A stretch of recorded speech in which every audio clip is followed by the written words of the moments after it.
Coming up today, we discuss cricket paywalls, T20 league issues, the ODI Super League, Natak and Chantham in the women's IPL, and news around the world. But first, a shout out to those who support us on Patreon. From as little as $2 US a month as a patron, you can access bonus content and emerging cricket and have a say on our show's direction. A shout out to our latest patron, James Warstead. Thank you so much for joining the EC movement. To sign up, log on to Patreon. That's patreon.com/emerging cricket. Plenty to discuss this week. Let's get straight into it.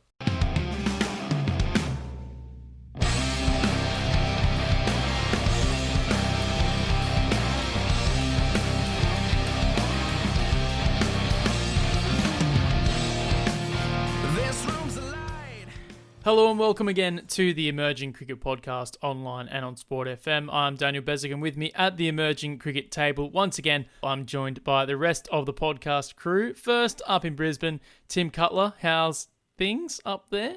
Well, I think I talked enough about last week, didn't I? About moving and how much everybody loves it. Relatively painless. I've moved all of, 800 metres from where I lived before. But it's only catering for one person now, so I guess I'm a cheaper date now. But I'm storming Norman up here. It's been hailing early in the week. I think I made comment about that last week about how the insurance industry would like it not to hail. And, they listened. They said, don't tell us what to do. We're going to throw hailstones as big as cricket balls north and south of Brisbane. So that was pretty intense, but I'm very well, Daniel. How are you? It's been a bit quiet from you of late. You're a busy boy. How's the WBBL? Oh yeah, I'm tired, but it's been great fun. I've thoroughly enjoyed it. Can't say the weather's been great. We've had more washouts and no results this summer than every other WBBL combined. There's another stat for you on the Emerging Cricket Podcast, but it's been great being able to chat and work with some amazing people thus far in the first two weekends. This is kind of the hump weekend. Once we get past this one, we're over halfway and into the final stretch with finals, and then the men's BBL comes around. From an emerging cricket point of view, we haven't heard anything about Sandeep's potential signing yet in that competition. We might have some more news in the weeks to come, but basically working two jobs at the moment and having to kind of put my emerging life on the back burner a little bit, basically resorting to this podcast where I can vent all my thoughts and opinions on things, and a man who is, filled with plenty of thoughts and opinions, especially this week on the show, Nick Skinner, Copernicus Cricket on Twitter. Nick, how are you? Been busy with work and whatnot as well. Also busy following the American election and feeling very sorry for myself as I stayed up all night watching the votes trickle in. That's something. But I might come visit you in North Sydney, actually. I'm heading up there on the Sunday with Rod Lyle, who's also coming. Yeah, another emerging cricket member. So that should be good. Hopefully it's not raining, as it's absolutely pouring outside my window right now. Yeah. But I've had a look at the forecast and it looks good. So we might find ourselves frequenting one of the pubs on Miller Street there come Sunday afternoon. Ooh. All fingers crossed. Yeah, the American election's been fascinating. I've got to say, I've had CNN on for, out of the last 24 hours, probably 22 of those hours, a lot of red and blue American infographics and maps, interactive maps, and John King just basically telling me everything I need to know.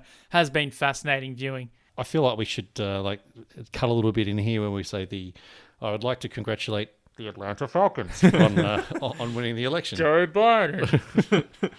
Well, I was going to say, I'm quite interested. Here's some niche Australian content, but the Chaser's Chaz Licciardello actually turns out to be a massive expert on US politics, and he's been popping up quite a lot on the ABC of late. So there you go. To bring it back to cricket, I've seen Raleigh mentioned in North Carolina a lot. They seem to be a real hotspot. And North Carolina is a state that has been heavily contested over the last couple of days. Shout out to Nate. Every time I see Raleigh, all I think about is Nate Hayes' American Cricket and the steakhouse that we're going to go to in the years to come, when we're going to have some more emerging cricket down the line in that part of the world. Yeah, that'd be great. Morrisville hosted the sub-regional, didn't it, back in 2019? Jeez, it feels like a long time ago, doesn't it? I'm sort of saying it thinking, I'll catch it. Yep, 2019. But yeah, and once the American election's over, then I'll be just in time for the ICC chair election. another battle ding-dong battle. Well, and we had the Queensland one squeezed in there too, didn't we, Tim? Yep. Another one for the good guys. That's great. No. We can jump straight into the first topic of the night if we're all keen, fellas. It's quite a polarising topic as well, this one. European cricket joins forces with Sports Flick. It's been probably the biggest story in the emerging game and associate cricket probably in the last week. The European Cricket League and everything that goes with it have teamed up with an Australia-based channel, Sports Flick, announcing a multi-year TV cooperation deal, considered a major milestone for both entities. It will include the European Cricket League if it does run next year, and it will now mean that the European Cricket Series and all the cricket that is being run by the European Cricket Network is now behind a paywall. In terms of the price, they are offering half-price subscriptions up until November 7th. But looking at some of the prices that people would have to pay to watch cricket from now on, €8 a month, £9 a month, $10 a month, or 15 Australian dollars roughly a month in Australia. So that's equivalent actually to Optus Sports Premier League coverage subscription. This has been a topic that's been heavily debated and talked about not only on social media and the discourse that we see in the emerging game, but also within the emerging cricket contributors chat. There's been a lot of talk about this. I'll give Nick the new ball here to discuss this, but it's a pretty big move. Obviously, with 2020 being a pretty unprecedented year in so many ways, we didn't probably envisage something like this happening, but Daniel Weston's decided to pull the trigger on a paywall deal to watch his cricket. Yeah, it seems like some stuff that was maybe in the pipeline got accelerated somewhat by the sporting landscape that has emerged from the pandemic, and a lot of stuff being rearranged, and obviously administrators grappling with a huge challenge for scheduling and all sorts of other things. But there's a few concerns I have with this, and the first is just as you're going through those prices, the value proposition. I can subscribe to Disney Plus for a bit less than that, or Netflix for around the same thing, and are people going to pay this amount of money for what is ultimately low-level amateur cricket? I mean, don't get me wrong, I love watching the low-level amateur cricket, and there's something very charming about it, but I'm not convinced on the value proposition of a proper streaming service worth of money for a very low-grade product. I don't know. It seems like a strange decision to me. Looking at what they're trying to do they have the brand build up and the credibility? If this had been running for a few years and had been pulling good numbers consistently for a number of years, it might be worth considering. But I just feel like he's pulled the trigger too early on this front.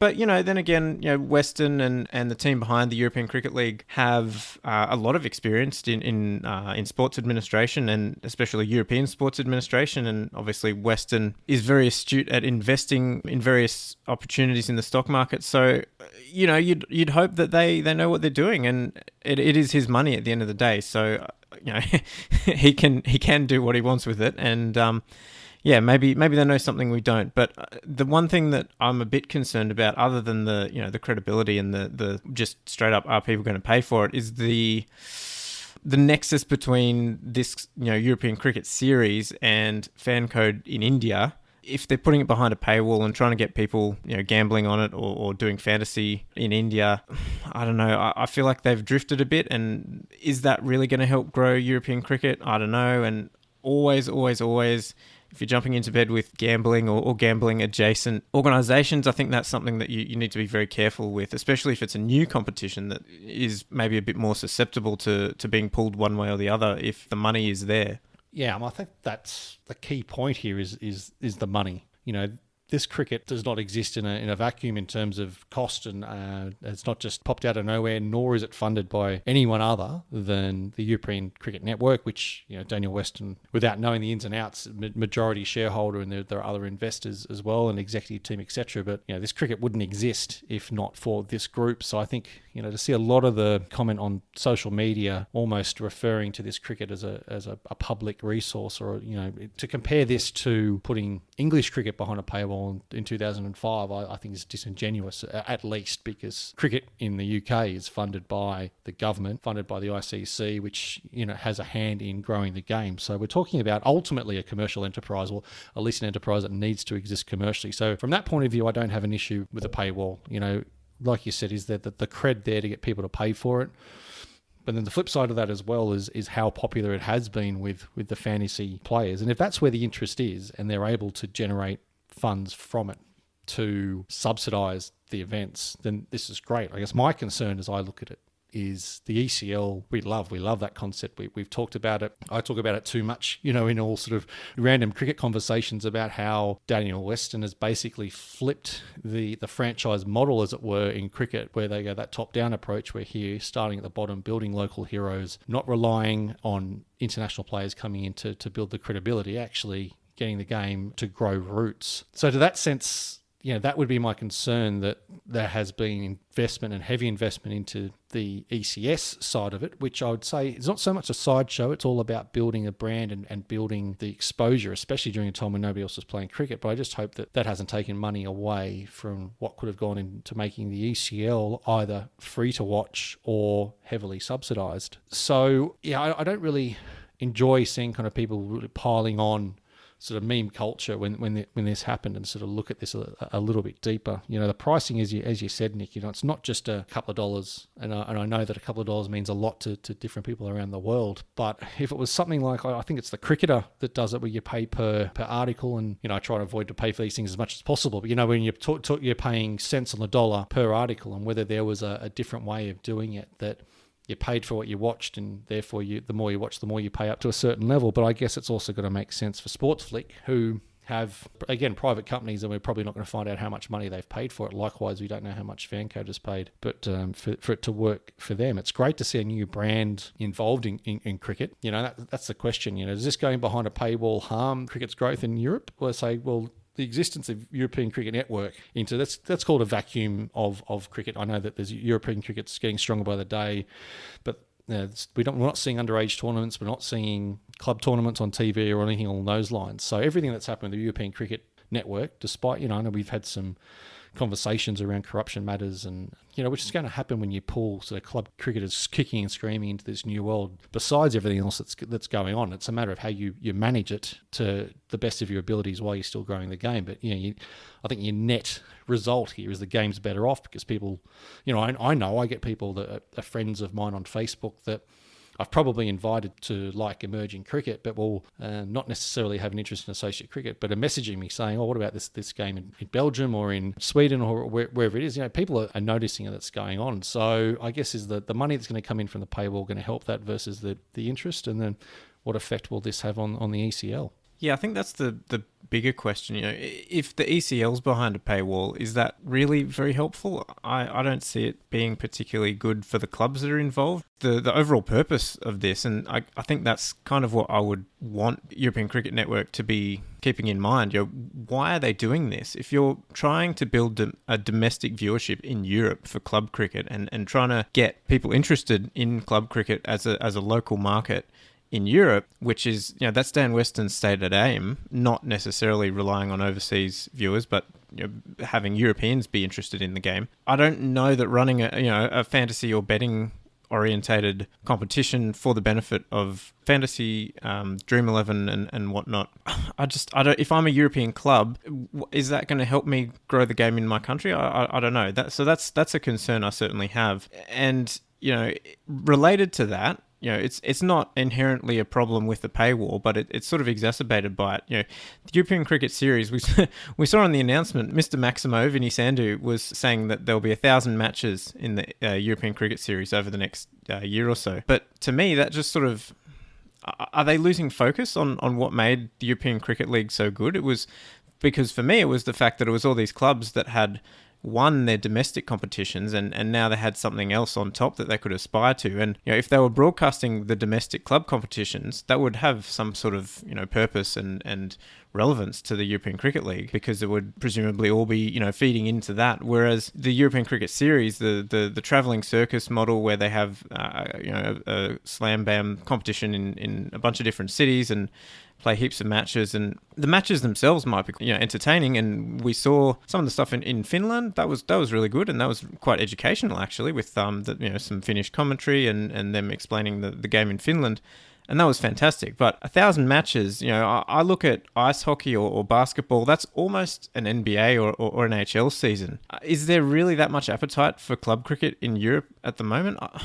I don't know. And at least, if I'm following a team in the NBA, I follow that team and I don't watch every single other match. And, are they going to be having like team passes for this, or are the teams going to all be playing each other and building narratives over the course of a year and a pathway to something bigger? Or is it just going to be a giant blob of random games that we don't really know why they're being played? So I think that's something that, to me, I think is quite worrying. Or, more cricket's always great, but if you're just playing a bunch of games that no one really knows why they're being played, I don't think that's particularly helpful. So, for me, I think the question a lot of this comes down to is who is responsible for growing cricket in Europe. And yeah, sure enough, Weston's put his hand up more often than not over the last 2 years, but really he's not a stopgap because he carries a lot of ambition, and I think a lot of what he's done is very good, but there's definitely other people that need to step up and be involved from an ICC point of view, ICC Europe and the European members, because, okay, what Weston's done so far is great, and the ECL is very much his golden goose in all of this. That's the holy grail of the product that he's trying to build, he's trying to promote to everyone around the world and to ultimately watch. It's the end of the path he wants from grassroots cricket and kids starting the game now to, in 20 years' time, potentially winning a European title as the so-called Champions League of cricket. And the concept is great, and what it does is it instills this belief in every single young player at all of these clubs to endeavour to try and win something on the next stage. But the issue that comes now is that Weston has put so much of his personal money and funds into this. There's only so much that he can do, and we know that 2020 is a year like no other. We don't know his personal situation with how he accumulates his money, but you have to think that at some point, everything's going to come, what goes up has to come down at some point. There needs to be a way for him to recoup all the money that he's invested over this last 24 months or so. So personally, I can't see how people are angry about this going behind the paywall. I don't think the principle with it is wrong at all, because I think it's Weston's prerogative. I don't think that we as consumers have the right to just complain if there's not free cricket to watch. We've been in a way spoiled to have hundreds and hundreds of games over the last 12 months just shown on a free platform that YouTube is. I don't think we have the right to be angry. We've had free cricket on nearly every day on YouTube, and we've been crippled with normality in 2020 already. Weston's outlaid a lot of money off his own bat for the ECL. He's opened up the ownership of the league as well, but that kind of was curtailed by what's happened in the last 6 months. And looking at Europe in general is a basket case, and it's going to take a miracle for the ECL in 2021 to even run at all, So for me, there's no such thing as a free lunch. Someone's got to pay for something to put these events on. Free-to-air TV, that's subsidized by, advertising. Events are more often than not funded by sponsors. So I think we just need to shift our expectations a little bit here. We've had it too good for maybe a little bit too long, and this is associate cricket when it comes down to it.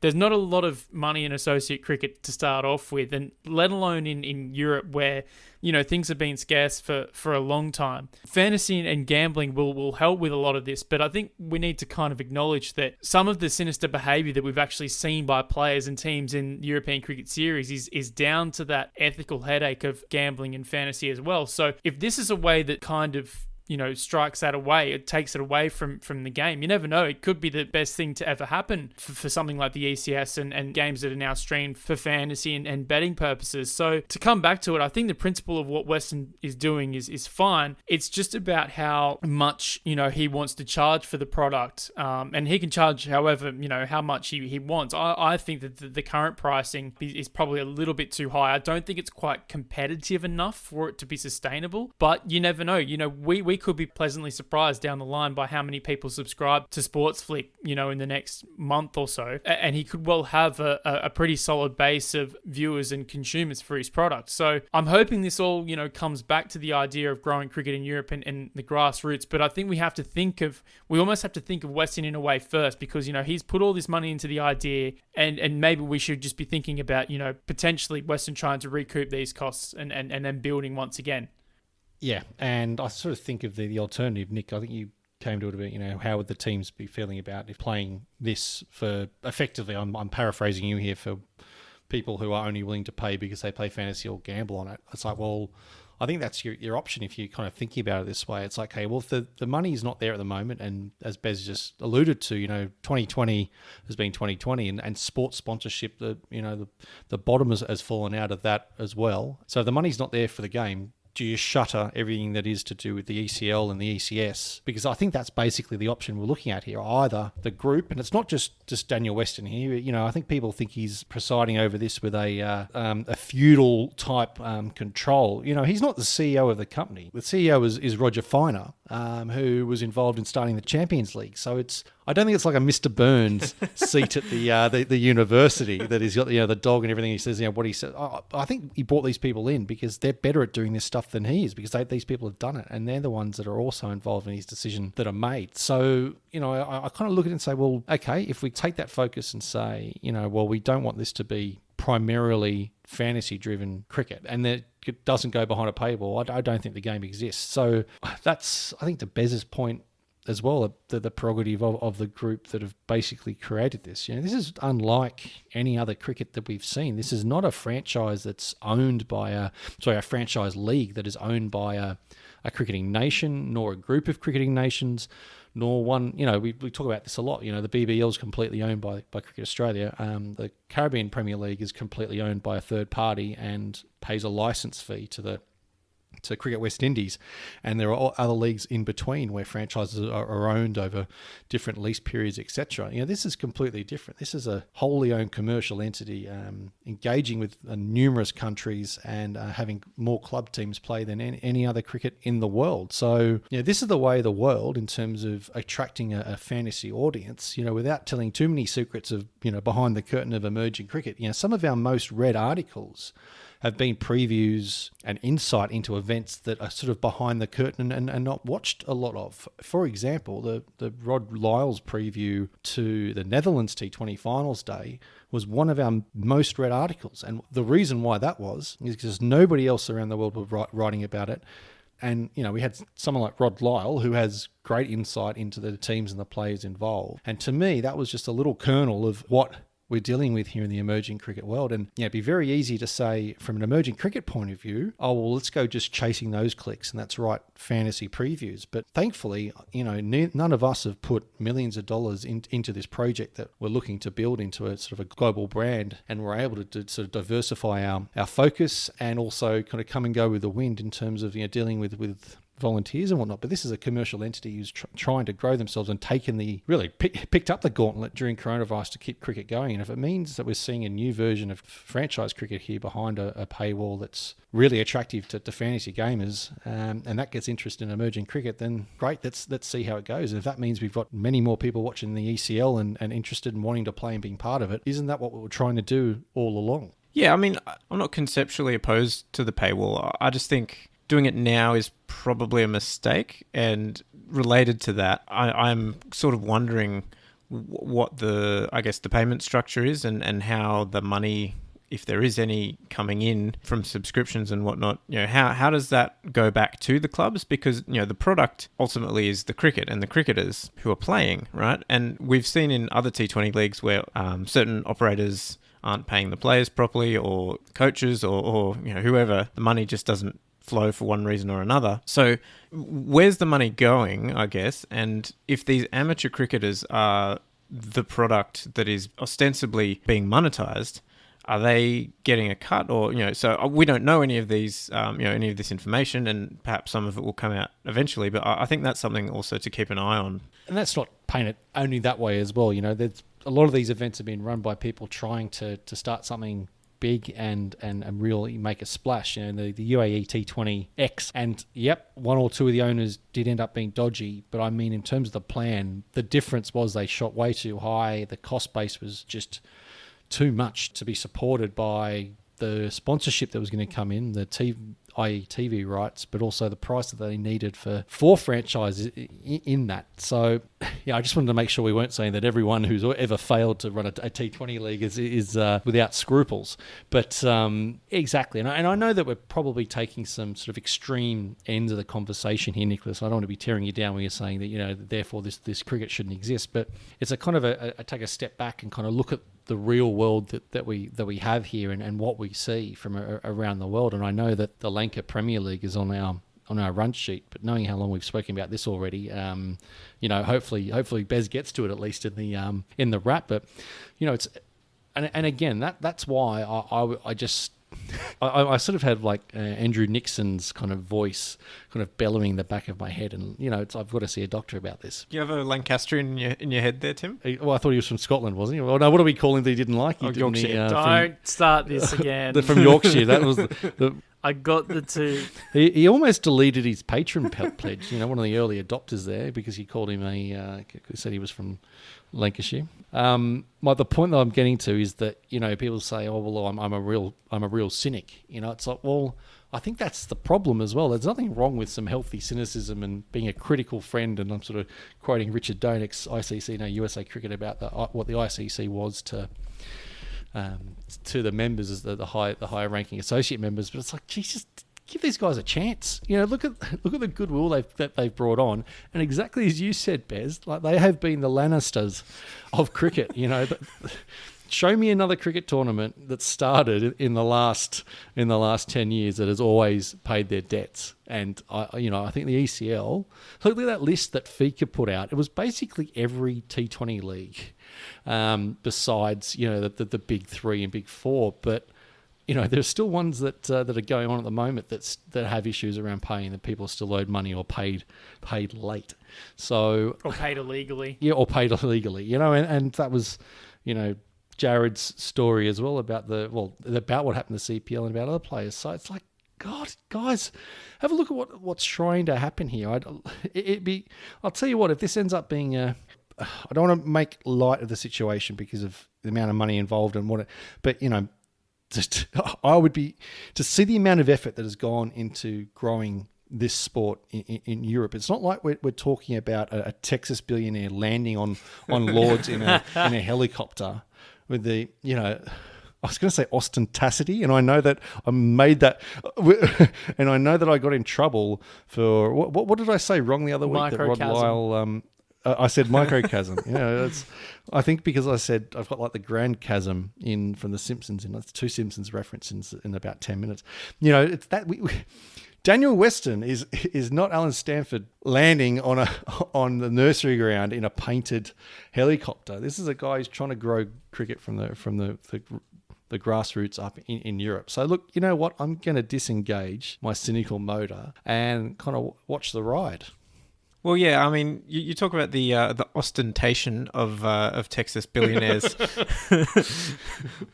landing on Lords and whatnot, but as far as we're aware, every single bill that Dan Weston and co have been owing has been paid, so that's certainly ahead of quite a number of T20 leagues. So I think that does also speak very well of the organisational in integrity and just willingness to make it work and do everything above board. So I think that is, yes, cynicism and the Lancastrian in your ear for sure. But at the same time, I think they do have a bit of a track record of at least getting some things very, very right compared to a lot of others.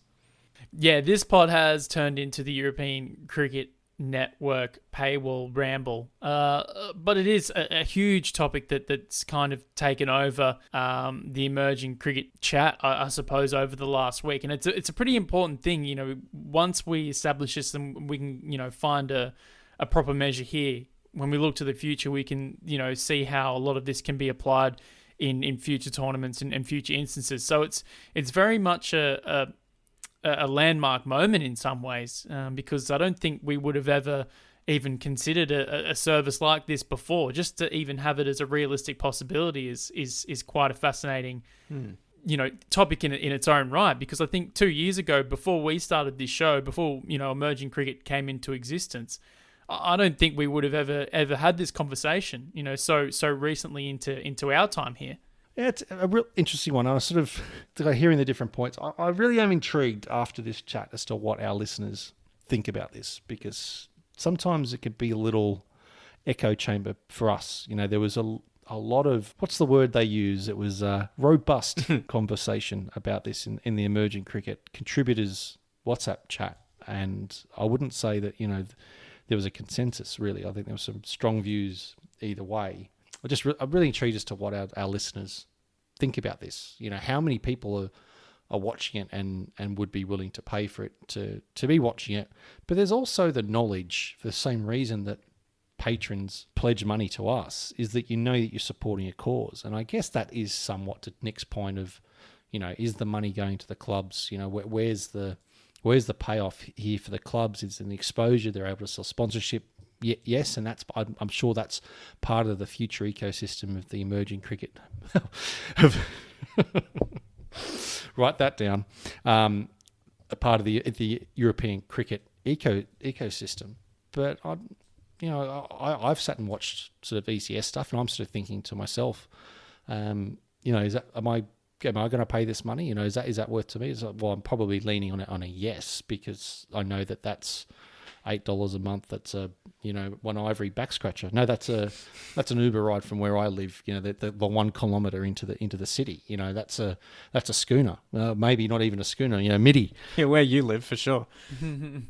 Yeah, and that's again, context. It's a lot cheaper in India, so it's not like we're saying to convert it into rupees, which would be unaffordable in terms of the demographic that we're talking about there. But I'm intrigued. What do people think? It's almost op-ed territory for people to the fans that are out there, or are they the ones that are all playing fantasy that it's worth their investment so they can be part of the action? Yeah, make sure to get in touch if you feel strongly about it. We've seen plenty of strong opinions on either side of the argument already, but I think it is a crucial topic, as that's why we've talked about it for the best part of 45 minutes already. So look, yeah, more than happy to hear out what plenty of other people have to say.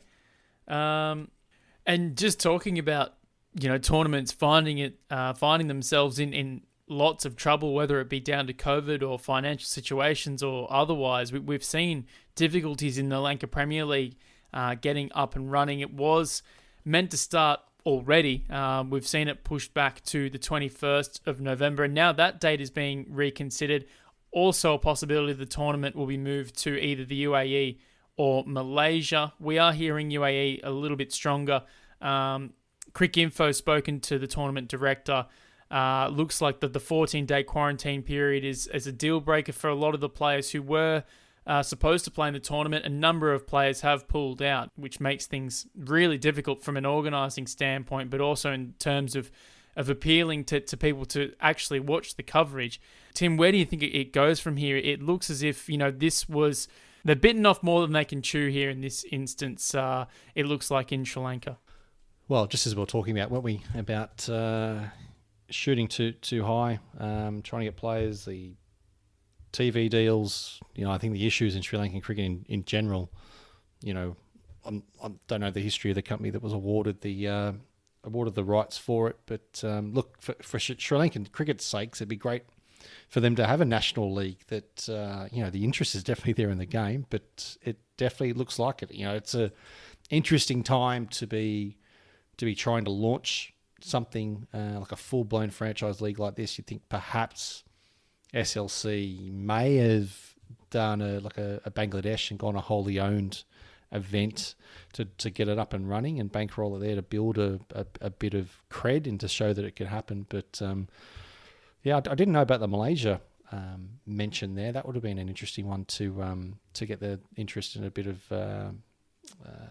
high level, more high level cricket there. But Malaysia have just been coming out of their own lockdown anyway. Have they even come out of lockdown yet as well? So more cricket in Dubai. That's just going to be like the new home game. We'll either be at home or we'll be playing at Dubai Stadium. Yeah, it's disappointing that this has happened, but I mean, there have been a number of attempts to get a Sri Lankan league up and running, and it just hasn't quite happened yet. And I know, we don't want to get into too much full member chat on this front, but yeah, Sri Lanka has a lot of domestic administrative problems with their cricket. So I think, it's not that surprising that it hasn't happened, especially when you add in the virus situation, which has been spiking quite sharply recently in Sri Lanka as well. So, yeah, hopefully they can pull it off. But I don't know. Another tournament in Dubai, as you say, do we need another tournament in Dubai, really? If everyone's there, if people are available and can play there, that's the big thing. I mean, if people are in bubbles already, what's another 2-3 weeks? I know that it takes a toll, mentally and emotionally on players and players' families and whatnot. But if the players are willing to go into that situation for a little bit longer for the sake of cricket and to be hopefully paid for their services, then by all means, I think it can well and truly be done. Yeah, and look, we're not saying that if it can only be run in Dubai, well, in the UAE, there's more than Dubai, it shouldn't be run. It just sort of seems that they're really clutching. We've heard of the international players that have pulled out, but that may have been because it was travelling to Sri Lanka rather than anything else around pay or anything related to those matters. But look, we want it to work because, again, there's an opportunity here for players from emerging nations to have a chance to play. We'll keep our ear to the floor in terms of the Lanka Premier League, but we have seen some cricket in the Asian region and in the ODI Super League, where we did see Zimbabwe jag a victory away in Pakistan, a great result, albeit in a super over. We'll talk about why super overs, or if we like super overs in the ODI Super League, I suppose, in this chat, but I mean, right now, I love super overs. It means that Zimbabwe have taken a victory in that series, in that league.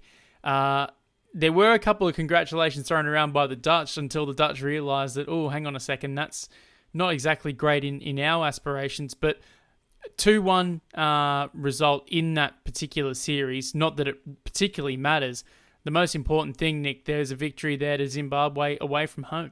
Yeah, I don't know how much of a fan of Super Overs Ryan Campbell is right now, but I think this just goes to show the importance of the Super League and the ODI Super League's relevance to qualifying for the World Cup and having relegation in terms of, you don't want to come last, and that battle there between the Netherlands and Zimbabwe and Ireland, and they've both grabbed points against some much more highly favoured opposition, so that'll put them in pretty good territory to stay off that bottom of the table, which is what you want. And yeah, I just think this is the Super League in action, and we were watching it, following it in the group chat, and everyone was really excited because they were trying to see what does this mean for the Netherlands, and Bertus de Jong's got his simulators out, and so this is what it was designed for, and it's working as intended. So thumbs up for the Super League. Super overs, I mean, great for Zimbabwe, but I don't like super overs for non-knockout games. I just think if you're going to have a tie, let it be a tie. Yeah, it's a bit weird, isn't it? Thinking it's like the NRL bringing in Golden Point. Yeah. To think that this decision was made before the Super League started, so it's not like they've changed their mind because it might be shortened, but we're talking about 13 teams play 24 ODIs each, and the chances of a tie in ODI cricket are roughly 1 in 100, which is not my number, by the way. It was a Skinner number. I thought it was it was 1 in 32, but 1 in 100 is going to be a tie. So for the purposes of getting a result and having to get a result, I don't think it's necessary. If they've played 50 overs, it's a 1 in 100 chance. It's like, just let it stand, move on. Split the points, and then if by the freakiest of occurrences they end up on the same points at the end of the Super League, the net run rate is there. I'm not sure if it goes by net run rate or most wins or head to head. I probably should know these things, but. Yeah, it's almost like God, I'm feeling old saying this. There needs to be an answer generation. It's like, be happy with a tie. Great. Oh, we could have won it. We should have won it. We didn't. Yep, tie's great. We'll go home. But then in the end, and like you said, Bez, the fact that Zim got up, great for the emerging nations, which I guess, looking at what Zim have gone through, they're definitely there. But I don't know. Pakistan have still got to play 3 games in the Netherlands. We're going to see. That's going to be, if we're talking about kind of taking games off Pakistan, and to take one off them at home is, it's still worth the same number of points. So I wouldn't be too upset now. I still think the Netherlands have quite a few upsets, in inverted commas. They've had a couple of giant killing matches already in their recent past. But yeah, like you said, it just shows how great the Super League is. But I still laugh when people are talking about the series. Pakistan won the series, but I don't think anyone had called it a dead rubber. So I think they're getting it. They're slowly. Getting it. But I guess we've all grown up watching series, haven't we? Bilateral series. Even a World Series cricket. Having the best of 3 finals. You wouldn't have had a third final if it was a dead rubber. But I just think it brings. It's like everybody knows this, but the context that it brings is great, because it all matters. It's no experimental team like we're going to see in the rugby with Australia and New Zealand playing, blooding a few youngsters, and people saying, well, what does this say about the Bledisloe Cup? That international cricket should be the best against each other, and we're going to see that in the Super League when teams realise. Like, I'm hoping teams realise, but when everybody realises that every point's crucial. Is context the most used word in emerging cricket?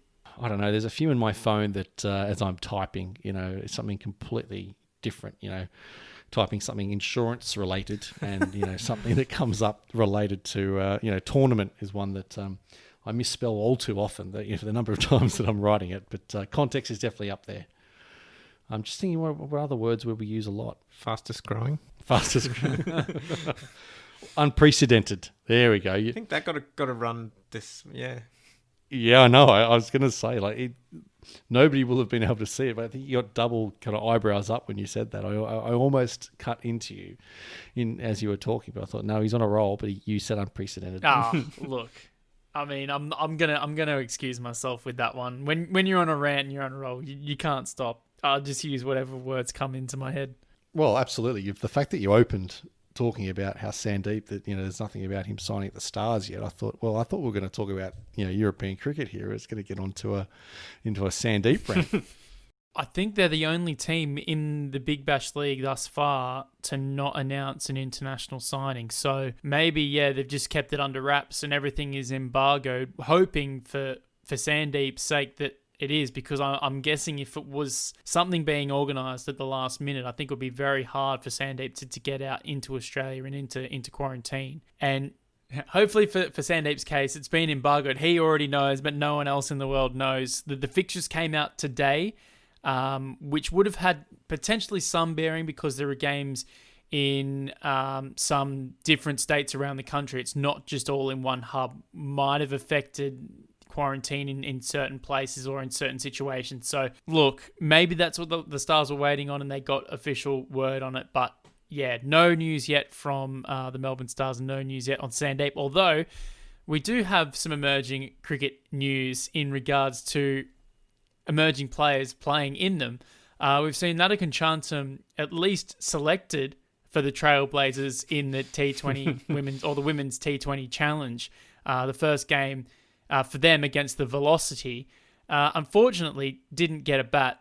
Not a lot of opportunity there, given that they're only chasing a target of 48. But Tim, we know she's an opening bat. We were just surely just let her run free. I had as you were talking about Sandeep being embargoed, I said we've seen his Twitter account, and I think there's a stream of consciousness that comes through on that. So if there was something that Sandeep knew, I'd be very surprised that we didn't know it, that it hadn't trickled through.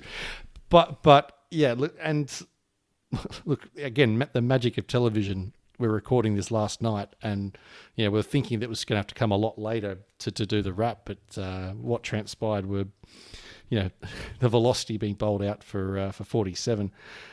I just saw them complete the run chase and saw them bring up the batting card. Jeans was down to bat at 7. Now, you've got an opening bat that's just played in a World Cup, whose last, it's going to sound very baseball there, last at bat, last innings, scorched Pakistan all over the field, and welcome to Sharjah, you're batting 7. Talk me through that.